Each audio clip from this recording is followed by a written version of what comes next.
1930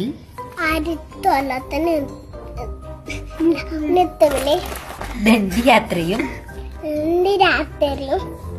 ഉപ്പ് സത്യാഗ്രഹവും ഗാന്ധിജിയുടെ നേതൃത്വത്തിൽ നടന്നു. 1942 ക്വിറ്റ് ഇന്ത്യ സമരത്തിന് നേതൃത്വം നൽകി.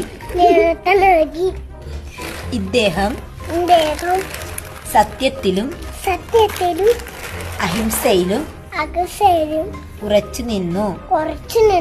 5 തവണ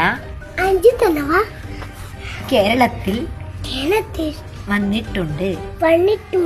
1948 ജനുവരി 30 നാഥൂറാം വിനായക് ഗോഡ്സെ എന്ന മതഭ്രാന്തന്റെ വെടിയേറ്റ് ഗാന്ധിജി മരിച്ചു.